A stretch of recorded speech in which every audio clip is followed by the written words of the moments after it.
کبھی آپ نے یہ نوٹ کیا کہ کسی بھی احتجاج میں حکمرانوں کے اپنے بچے کیوں شامل نہیں ہوتے؟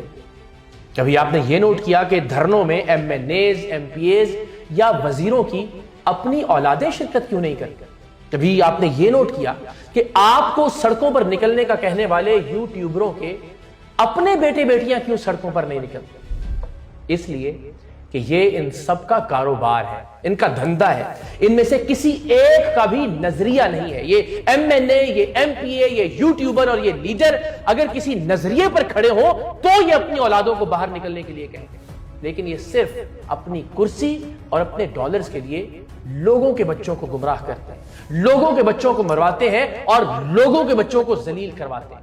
میں خود گواہ ہوں بطور صحافی 2014 کے عمران خان صاحب کے دھرنے میں، جب پارلیمنٹ ہاؤس کے سامنے عمران خان صاحب اور ڈاکٹر طاہر القادری کے ورکرز پر چاروں جانب سے آنسو گیس کے شیل پھینکے جا رہے تھے، عورتیں، بچے، بزرگ زخمی ہو رہے تھے، بے ہوش ہو رہے تھے، لیکن عمران خان اور ڈاکٹر طاہر القادری ایک سیکنڈ کے لیے اپنے آرام دہ کنٹینر سے باہر نہیں نکلے تھے۔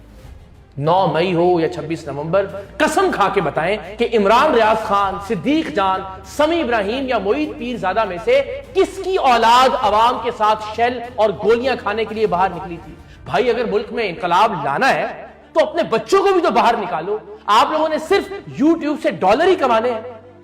ایک لیڈر کے بچے باہر ہیں، دوسرے لیڈر کی ایک بیٹی وزیر اعلیٰ ہے اور اس کے بھی باقی بچے باہر ہیں، تیسرے لیڈر کے بچوں کو تو سرے سے اردو ہی بولنی نہیں آتی، یعنی جب تک حکومت کرتے ہیں اس ملک میں رہتے ہیں، ورنہ یا دبئی یا لندن۔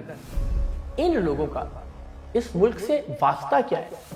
ان لوگوں کا اس ملک میں رکھا ہی کیا ہے؟ ملک رہے نہ رہے، خدا نہ خواستہ تباہ و برباد ہو جائے، ان کا کیا جاتا ہے؟ اور آپ لوگ کبھی کون بچائے گا پاکستان، عمران خان، عمران خان، کبھی میاں دے نعرے بجن گے۔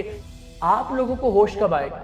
ان امیر زادوں کے لیے کب تک اپنے بچے مرواتے رہیں گے؟ کب تک سڑکوں پر پتھر اور ڈنڈے کھائیں گے؟ کب تک جیلیں بھگتیں گے؟ کب تک ان امیر زادوں کے اقتدار کا ایندھن بنیں گے؟ اب کی بار اپنے لیے سوچیں، اپنی اولاد کے لیے سوچیں، اپنی آنے والی نسلوں کے لیے سوچیں۔ آپ کی اولاد اور آپ کی نسلوں میں سے بھی کوئی وزیر اعظم بن سکتا ہے۔